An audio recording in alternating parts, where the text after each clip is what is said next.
అందరికీ నమస్కారం. ఈరోజు మీ అందరికీ నేను వినిపించబోయే కథ ధరణి.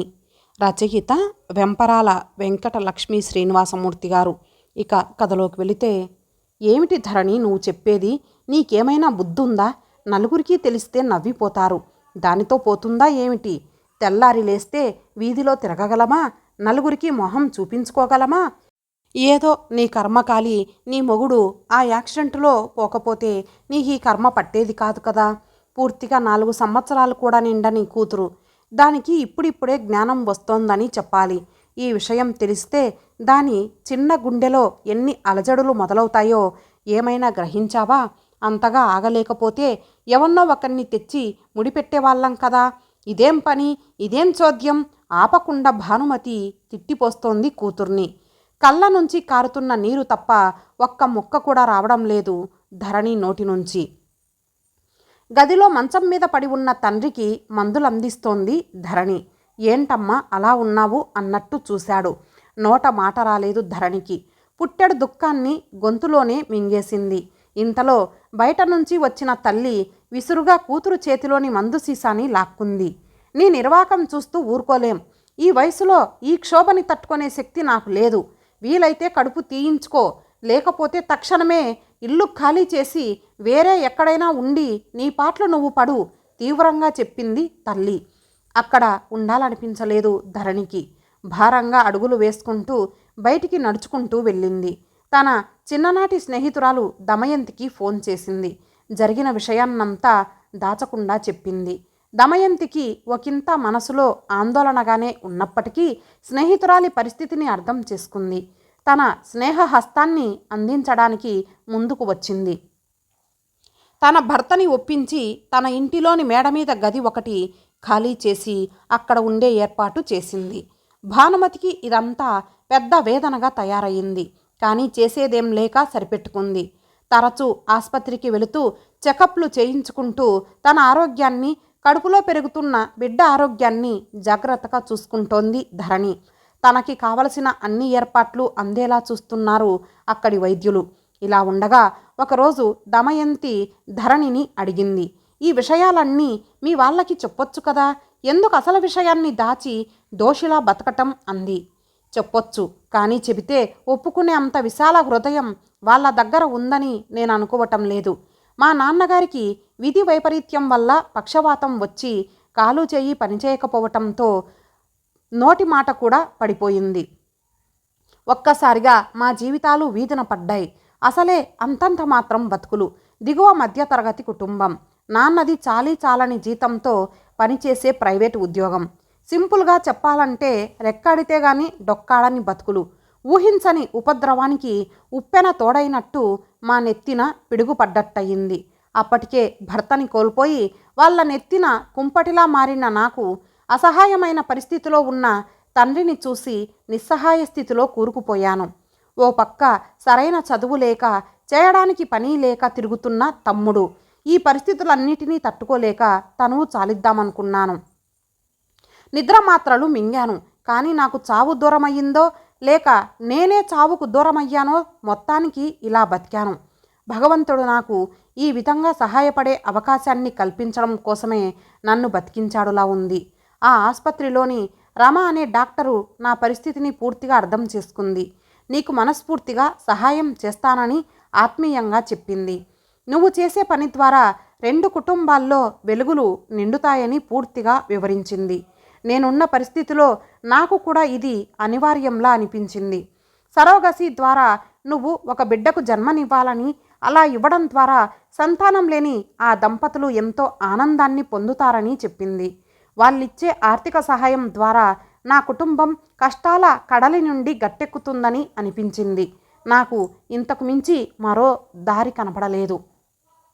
ఈ విషయాన్ని నోట మాట పలకలేని స్థితిలో ఉన్న నా తండ్రికి వివరించలేను. కడుపులో పెట్టుకోవలసిన తల్లి నన్ను అర్థం చేసుకోవడానికి నాకు జన్మనిచ్చిన తల్లి కాదు, అమ్మలాంటి పిన్ని. ఇటువంటి స్థితిలో ఉన్న నేను నా కుటుంబం కోసం చేసింది తప్ప అంది.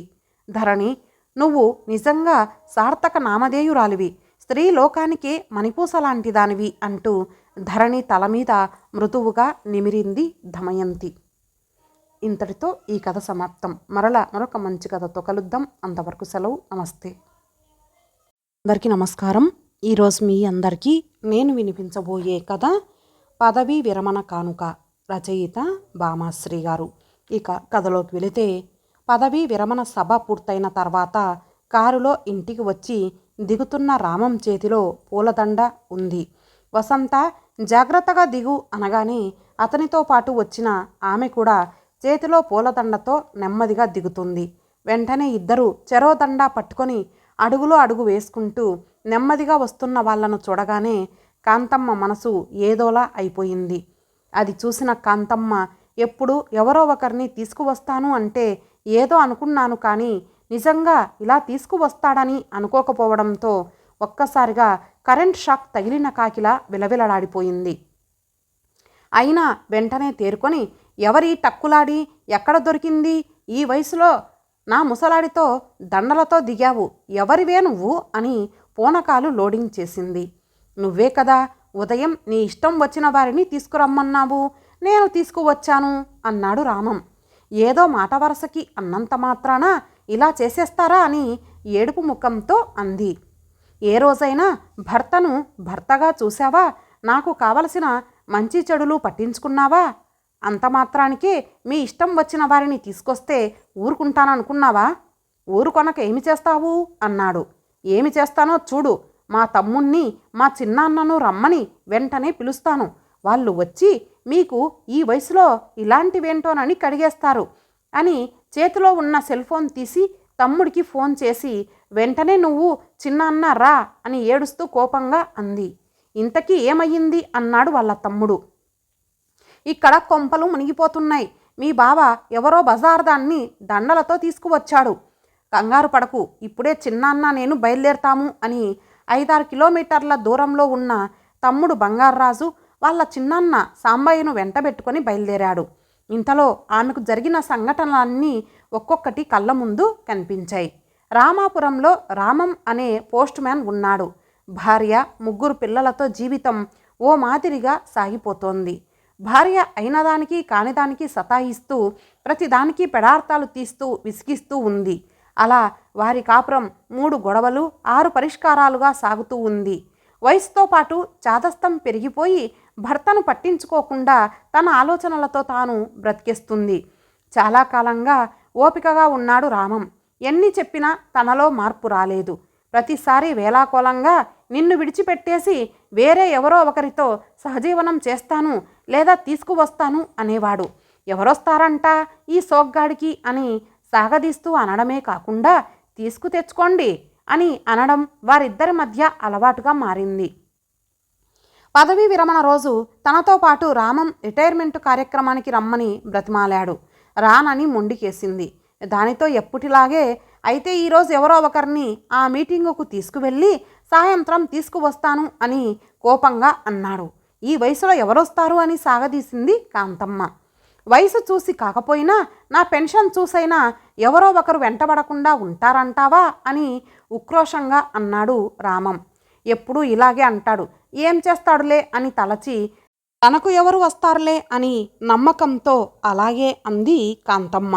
అయితే ఈరోజు నీవు జీవితంలో మరచిపోలేని కానుక తెస్తాను అని ఆఫీస్కు వెళ్ళిపోయాడు రామం. ఇంతలో రామానికి కూడా జరిగిన సంఘటనలన్నీ ఒక్కొక్కటి కళ్ళ ముందు కనిపించాయి. పదవీ విరమణ రోజు గురించి ముందు నుంచి భార్యాభర్తల మధ్య జరుగుతున్న సంభాషణలతో రామంకు మనసు నొచ్చుకుంది. అందరిలో పరువు పోతుందని బాధపడుతున్న రామంకు ముందు రోజు వసంత ఓ సలహా ఇచ్చింది. ఉదయం నుండి వస్తుందని చెప్పు, సాయంత్రం అయిన తర్వాత ఆమె తరపు బంధువులు ఎవరికో యాక్సిడెంట్ అయ్యిందని, దానితో ఆమె అక్కడికి వెళ్ళిపోయిందని చెప్పమని సలహా ఇచ్చింది. అలా చేయడం వలన వారు కార్యక్రమాన్ని వాయిదా వేయరు, మీకు మర్యాద పోదు అంది. అలాగే చేద్దామని నిశ్చయించుకున్నాడు రామం. కొద్ది కాలం క్రితం నడి వయసులో ఉన్న వసంత కలిసింది. ఆమె కూడా అలసిన మనసుతో విసిగి వేసారిపోయింది. ఎందుకంటే తాగుడుకు బానిసైన భర్త రోజు శారీరకంగా హింసిస్తూ ఎంతో వేదనకు గురి చేసేవాడు. ఓ రోజు మందు ఎక్కువై రోడ్డు దాటుతూ ప్రమాదం జరిగి కోమాలోకి వెళ్ళి 3 నెలల తర్వాత తిరిగిరాని లోకానికి వెళ్ళిపోయాడు. దానితో ఆమె ఒక్కగానొక్క కూతురు కోసం బ్రతకడం నేర్చుకుంది. భర్త లేకపోవడంతో అమ్మాయే ప్రపంచమై జీవనం సాగిస్తూ ఉంది. పెళ్ళిడు వచ్చిన తర్వాత కూతురుకు పెళ్లి చేసి ఒంటరిగా ఉంటోంది.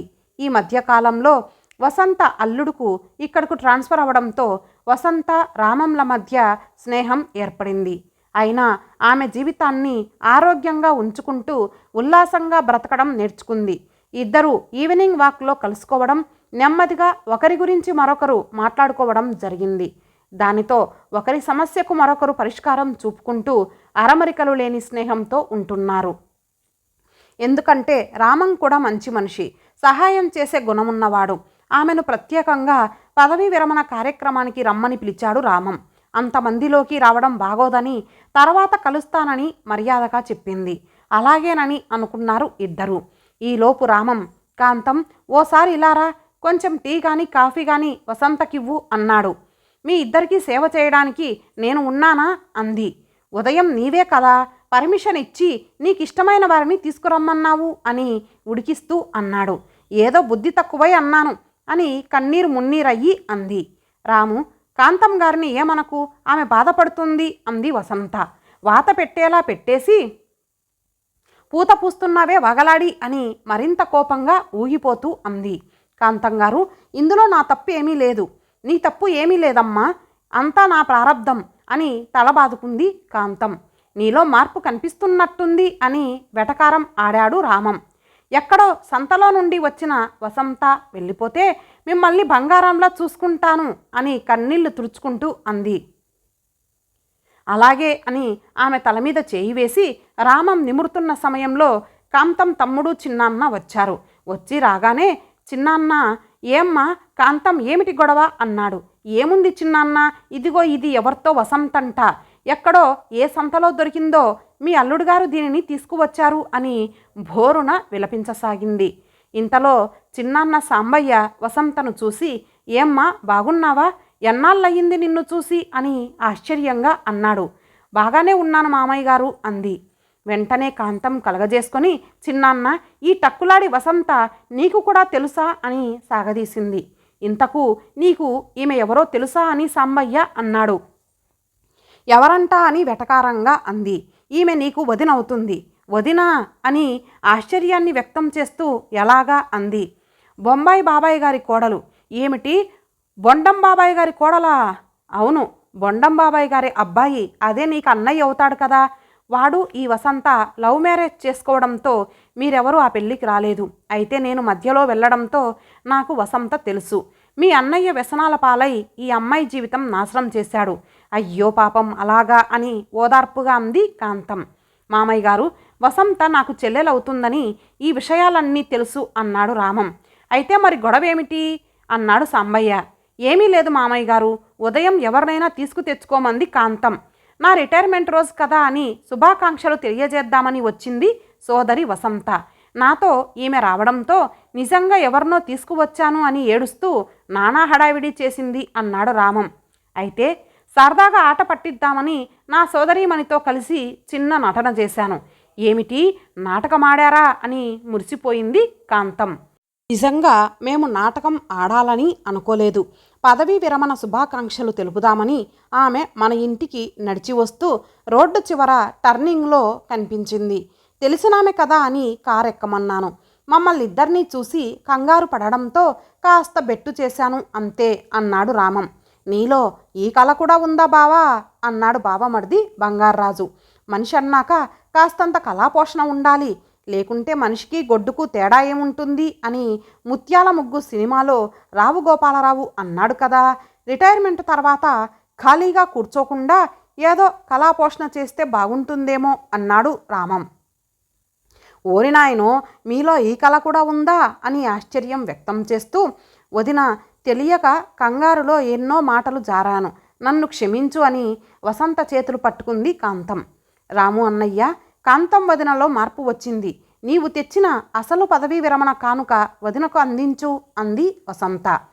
ఎప్పటి నుండో కాంతం వెండి తాళాల గుత్తు కావాలని కోరుకోవడంతో వజ్రాలు పొదిగిన తాళం చేతి గుత్తిని రాము తన జేబులో నుండి తీసి ఇస్తూ, ముఖ్యమైన విలువైన వస్తువులన్నీ భద్రంగా ఉంచేవి తాళాలు, అటువంటి తాళాలను ఓ చోట గుప్తంగా ఉంచే తాళం గుత్తి నీ చేతిలో పెడుతున్నాను.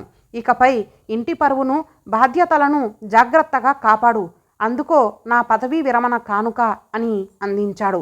భార్యాభర్తలు ఒకరి మనస్సును ఒకరు అర్థం చేసుకొని సంసారం హాయిగా గడపాలి. చిన్న చిన్న గొడవలు ఒక్కొక్కసారి చిలికి చిలికి గాలివాన కావచ్చు. ప్రతిదానికి గిల్లి కజ్జాలు పెట్టుకుంటూ ఉంటే సంసారంలో ప్రశాంతత ఉండదు. కాబట్టి ఇద్దరూ ప్రశాంతంగా ఉండండి అని హితబోధ చేసి, ఈ వయసులో మీకు చెప్పవలసిన అవసరం లేదు, కానీ పెద్దవాడిని కాబట్టి చెబుతున్నాను, జాగ్రత్తగా ఉండండి, వెళ్ళొస్తాను అన్నాడు సాంబయ్య. ఉండండి మామయ్య గారు, అందరం భోజనాలు చేసిన తర్వాత వెళ్ళండి అన్నాడు రామం. ఆనంద బాష్పాలను తుడుచుకుంటూ భర్త ఒడిలో చంటి పిల్లలా ఒదిగిపోయింది కాంతం. ఇక మేమెందుకు, వెళ్ళొస్తామని అందరూ అంటుంటే, ఈరోజు మా వారి రిటైర్మెంట్ కదా అని నేను చేసిన వంటలన్నీ తిని వెళ్ళవలసిందే అంది కాంతం. అందరూ అలాగేనని తల ఊపి నవ్వుకున్నారు. ఇంతటితో ఈ కథ సమాప్తం. మరలా మరొక మంచి కథతో కలుద్దాం. అంతవరకు సెలవు. నమస్తే.